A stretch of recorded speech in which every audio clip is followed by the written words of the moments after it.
No siempre la ira es condenable. No en todos los casos es pecado. El pecado sería no indignarnos cuando vemos actos de flagrante injusticia, cuando se atropella al débil, se agrede violentamente al indefenso o se despoja a alguien de sus derechos. El propio Señor Jesucristo se indignó al ver cómo el recinto sagrado del templo era profanado por cambistas de moneda y vendedores de animales requeridos para las ofrendas, y de tal modo le irritó este escándalo que, haciendo un látigo con cuerdas, echó a todos fuera del templo, desparramó el dinero de los cambistas y les volcó las mesas. Juan 2, 13 al 15. También Pablo se encolerizó pese a estar lleno del Espíritu Santo cuando en su primer viaje misionero tuvo que enfrentarse al mago Elimas, Hechos 13, 6 al 11. En ambos casos la indignación estaba justificada. No menos motivos tenía Pablo para airarse cuando falsos maestros judaizantes presionaban a los cristianos de Galacia para que abandonaran el Evangelio de la gracia y se volvieran al legalismo rabínico. Por eso su carta a los Gálatas es una explosión de cólera incontenida, pero era una explosión necesaria, plenamente razonable. Sin embargo, ante la posibilidad de que la ira justa degenere en ira pecaminosa, el apóstol muestra especial tiento cuando exhorta: airaos, pero no pequéis, Efesios 4:26. Sin duda, porque las más de las veces nuestra ira es la descrita, en la que más arriba hemos expuesto como sus causas. Este tipo de enojo es lo más frecuente en el comportamiento humano. Pablo añade en su exhortación a los efesios una admonición que no deja lugar a dudas: quítense de vosotros toda amargura, enojo, ira, gritería y maledicencia y toda malicia. Antes bien, sed benignos unos con otros, misericordiosos, perdonándoos unos a otros como también Dios os perdonó a vosotros en Cristo. Efesios 4, 31 al 32. Dejarse llevar por la ira puede conducirnos a verdaderos desastres. Es muy sabio el consejo del teólogo historiador inglés Thomas Fuller: no acometas obra alguna en la furia de la pasión.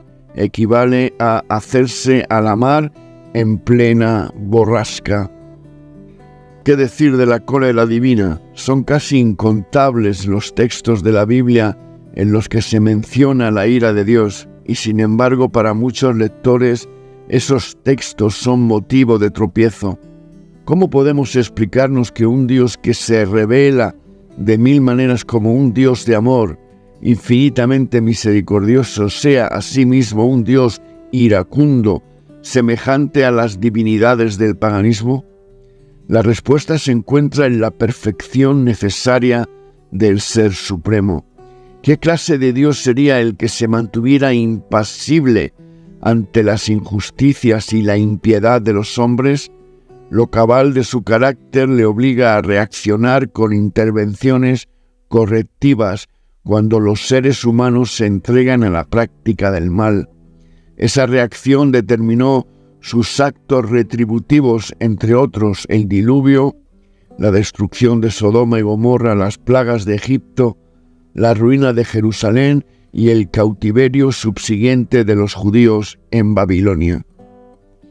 Tan frecuentes son las referencias a la ira de Dios en el Antiguo Testamento que algunos han llegado a pensar en una dualidad de dioses: el del Antiguo Testamento riguroso, justiciero y misericordia, juez implacable que condena y destruye, y el del Nuevo, todo amor, conmiseración y perdón. Pero ese modo de ver a Dios también es incorrecto. Es verdad que en el Nuevo Testamento adquiere un relieve maravilloso la misericordia divina, pero es igualmente cierto que tan gloriosa imagen no esconde la justicia de Dios, su santa ira contra el pecado, como podemos verlo en Juan 3:36 o Romanos 1:18. Quienes tienen esa idea de un doble Dios se olvidan del modo como Dios se reveló a Moisés. Yahvé, Yahvé, Dios fuerte, misericordioso y piadoso, lento para la ira y grande en misericordia, que guarda su misericordia en millares, que perdona la iniquidad, la rebelión y el pecado, pero que de ningún modo tendrá por inocente al malvado. Éxodo 34, 6 al 7. En el Apocalipsis, libro eminentemente cristológico, la gracia y la salvación no eclipsan en el ojo divino frente a la rebeldía de los hombres. Curiosamente, la ira de Dios es la ira del Cordero. Apocalipsis 6, 16, 17. La víctima propiciatoria que mediante su sacrificio en la cruz expió los pecados del mundo y abrió así para cuantos confían en él y le sirven la vía de la reconciliación con Dios. Curioso, el Cordero, símbolo de mansedumbre, aparece en el Apocalipsis como agente principal de la ira de Dios, de acuerdo con el propósito eterno del Padre. ¿Y de qué modo? Al identificarse con los seres humanos pecadores, asumía la culpa de ellos. Consecuentemente, la reacción divina de enojo ante el pecado había de recaer sobre él. Por un momento, la comunión de Jesús con el Padre quedó interrumpida. Completamente a solas sufrió como azotado por Dios, nos dice Isaías 53, 4. En aquella hora Jesús sufría el suplicio de una oscuridad infernal.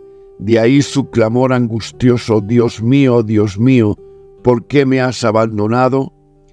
A la hora de manifestar su indignación e intolerancia respecto al pecado con el que su Hijo había cargado, Dios no podía eximirlo de la pasión y muerte que hubo de padecer. Llegado el momento supremo en la obra de la redención, Dios no escatimó ni aun a su propio Hijo, sino que lo entregó por todos nosotros, como nos dice Romanos 8:32. Tan seria y tan sublime es la ira de Dios. Lo que acabamos de considerar sobre el enojo de Dios a causa del pecado debe movernos a analizar nuestros propios sentimientos de ira. ¿Son justos? ¿Responden a un móvil santo? ¿Honran nuestra profesión de fe cristiana? ¿O por el contrario, es nuestra ira un pecado fruto de las debilidades de nuestro carácter? Habida cuenta de nuestra responsabilidad, haremos bien en recordar la reflexión del autor de Proverbios: el que se deja arrebatar por la ira llevará el castigo, y si usa de violencias añadirá nuevos males. Proverbios 19, 19. A la par que aceptamos la exhortación del salmista: deja la ira y depón el enojo, no te excites en manera alguna a hacer lo malo, pues el que tarde se aira es grande de entendimiento, mas el de genio pronto está lleno de necedad, nos dice también el Proverbio 14, 29. Sírvannos de resumen unas inspiradas frases del pastor presbiteriano Clarence E. McCartney. La ira es uno de los pecados más comunes y uno de los más peligrosos y dañinos para la paz y el bienestar del hombre. Más que cualquier otro pecado, marchita la flor de la amistad, excluye a los hombres del Edén, destruye la paz y la concordia en el hogar, invita al crimen y a la violencia y convierte el amor y el afecto en odio.